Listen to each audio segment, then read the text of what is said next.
በአዲስ አበባ ከተማ ታዋቂ አርቲስቶችን እነ ሰራዊት ፍቅሬን፣ ሰለሞን ቦጋለን፣ ዳንኤል ተገኝን እንዲሁም መንሱር ጀማልንና ሌሎችንም ያካተተ እጅግ ውስብስብና አደገኛ የሆነ የማጭበርበር ወንጀል ተፈጽሟል።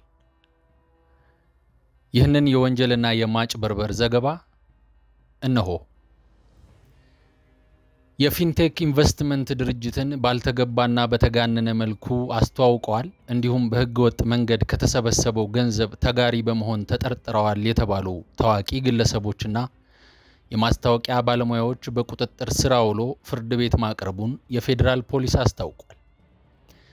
የኢትዮጵያ ፌዴራል ፖሊስ በይፋዊ የፌስቡክ ገጹ ላይ ባወጣው መግለጫ ከ1200 በላይ ዜጎችን አጭበርብረው የ1.7 ቢሊዮን ብር ጉዳት አድርሰዋል ያላቸውን የፊንቴክ ኢንቨስትመንት መስራችና ባለቤቶች ላይ ምርመራ አጣርቶ አቃቢ ህግ ክስ መመስረቱን ገልጿል። የፊንቴክ ባለቤቶችና መስራቾች በ19 አይነት የተለያዩ ወንጀሎች ምርመራ እንደተጣራባቸውና ክስ እንደተመሰረተባቸው የፌዴራል ፖሊስ መግለጫ ያስረዳል። ፖሊስ እነዚህን ተጠርጣሪዎች ከ1200 በላይ ተጎጂዎችን አጭበርብረው በመመዝገብ 95000 ብር ቅድመ ክፍያ፣ 285000 ብር የመንግስት ታክስ እንዲሁም 130000 ብር ለኤሌክትሪክ መኪና ቻርጀር ለማሰራትና ለባለሙያ በሚል ከእያንዳንዳቸው 1,365,000 ብር መቀበላቸውን ገልጿል። የኢትዮጵያ ፌዴራል ፖሊስ በህገወጥ መንገድ የተገኘን ገንዘብ ህጋዊ አስመስሎ በማቅረብና ድንበር ተሻጋሪ ወንጀሎችን ጨምሮ በ19 የወንጀል ጉዳዮች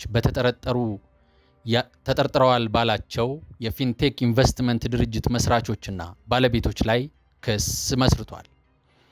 ከዚህ በተጨማሪ ያላቸውን እውቅናና ተቀባይነት በመጠቀም ሆነ ብለው የተጋነነ ማስታወቂያ በመንገር እንዲሁም በተለያዩ ማህበራዊ ሚዲያ የሐሰት መረጃዎችን ለህብረተሰቡ በማሰራጨት ግለሰቦች እንዲጭበረበሩ አድርገዋል ያላቸውን ታዋቂ ሰዎችም በቁጥጥር ስር አውሏል።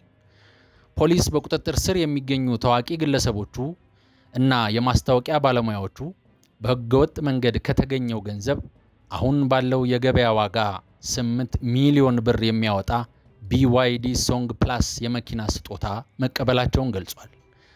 በህገወጥ መንገድ የተገኘን ገንዘብ ህጋዊ አስመስሎ በማቅረብና በዜጎች ላይ ከ1.7 ቢሊዮን ብር በላይ ጉዳት በማድረስ ወንጀል ታዋቂ ግለሰቦቹ ላይ ምርመራ እያደረገ መሆኑንም አስታውቋል። የፌዴራል ፖሊስ በቁጥጥር ስር ካዋላቸው ታዋቂ ሰዎች መካከል አርቲስቶቹ ሰለሞን ቦጋለ፣ ሰራዊት ፍቅሬ፣ ዳንኤል ተገኝና ይገረም ደጀኔ ይገኙበታል። የማስታወቂያ ባለሙያ አብርሃም ግዛው፣ መንሱር ጀማልና ካሊድ ናስርም በፌዴራል ፖሊስ መግለጫው ላይ ተጠቅሰዋል። የኢትዮጵያ ፌዴራል ፖሊስ እነዚህን ታዋቂ አርቲስቶችና የማስታወቂያ ባለሙያዎች በቁጥጥር ስር አውሎ ፍርድ ቤት ማቅረቡን ገልጿል።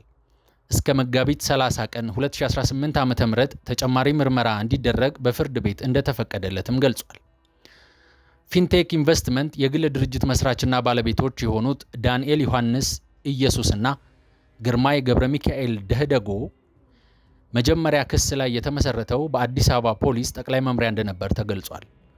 የተፈጸመው ወንጀል ውስብስብ እንዲሁም ድንበር ተሻጋሪ መሆኑን የገለጸው የፌዴራል ፖሊስ መግለጫ ጉዳዩን የፌዴራል ፖሊስ ተረክቦ መመልከት መጀመሩን አስታውቋል። የፊንቴክ መስራቾች ከሆኑት መካከል አቶ ዳንኤል ዮሐንስ የተባሉት ተጠርጣሪ በቁጥጥር ስር መዋላቸው ተገልጿል። ተጠርጣሪ ግርማይ ገብረ ሚካኤልን ደግሞ በቁጥጥር ስር ለማዋል ክትትል እያደረገ መሆኑን የኢትዮጵያ ፌዴራል ፖሊስ በመግለጫው ላይ አመልክቷል። አቶ ግርማይ ገብረ ሚካኤል ከዚህ ቀደም እንደ አውሮፓ አቆጣጠር በ2010 የደቡብ አፍሪካ የዓለም እግር ኳስ ሻምፒዮና ወቅት እስካሉካን በተባለ ድርጅት ስም ወደ ደቡብ አፍሪካ ሄዳችሁ የዓለም ዋንጫ እንድትመለከቱ አደርጋለሁ በማለት ዜጎችን በሚሊዮኖች የሚቆጠር ገንዘብ አጭበርብሮ ከሀገር ወጥቷል ተብሏል። የኢትዮጵያ ፌዴራል ፖሊስ ግለሰቡን በቁጥጥር ስር ለማዋል ከኢንተርፖል ጋር በመስራት ወደ ሀገር ማስመጣቱንና በህግ አግባብ ተጠያቂ እንዲሆን ማድረጉን ፌዴራል ፖሊስ አብራርቷል። የፊንቴክ ኢንቨስትመንት መስራቾች የኤሌክትሪክ መኪና መግዛት ከሚፈልጉ ግለሰቦች 50% ቅድመ ክፍያ 950,000 ብር በማስከፈል በ90 ቀናት ውስጥ የመኪና ባለቤት እንደሚያደርጓቸው መግለጻቸውን የፌዴራል ፖሊስ በመግለጫው ላይ ጠቅሷል። ፊንቴክ የኤሌክትሪክ መኪናውን ቀሪ ዋጋ 950,000 ብር ደግሞ ያለ ወለድ በ5 ዓመት ተከፍሎ የሚያልቅ የባንክ ብድር እንደሚያመቻች በመግለጽ ዜጎችን አጭበርብረው ክፍያ እንዲፈጽሙ አድርገዋል ሲል የኢትዮጵያ ፌዴራል ፖሊስ ገልጿል። በወቅቱ ተጠርጣሪዎቹ 148 መኪኖች ከጅቡቲ ማስገባታቸውና 100 መኪኖች ለተወሰኑ ግለሰቦች ማከፋፈላቸውን ተገልጿል። ቀሪዎቹ 48 መኪኖችን ደግሞ በድብቅ መሸጣቸው በመግለጫው ላይ ተመልክቷል። የድርጅቶች ባለቤቶች ወደ አገር ውስጥ ስለመግባታቸው ምንም አይነት መረጃና ማስረጃ ሳይኖር 350 መኪኖችን ከውጪ እንዳስገቡ በማስመሰል ህብረተሰቡን ሲያጭበረብሩ እንደነበር ፖሊስ በምርመራ ማረጋገጡን ገልጿል። በተጨማሪም በጅቡቲ ወደብ ምንም አይነት መኪና ሳይኖር 400 መኪኖች ጅቡቲ ወደብ ላይ እንደቆሙና ወደ አገር ውስጥ ለማስገባት በሂደት ላይ እንዳሉ በማስመሰል ለተጎጂዎች ሐሰተኛ መረጃ መስጠታቸውን ፖሊስ ማረጋገጡን አስታውቋል። በመስቀል አደባባይ ከተለያዩ ቦታዎች መኪኖችን በውሰት በማሰባሰብ ህዝብን ማሳሳታቸውንም ፖሊስ ጨምሮ ገልጿል።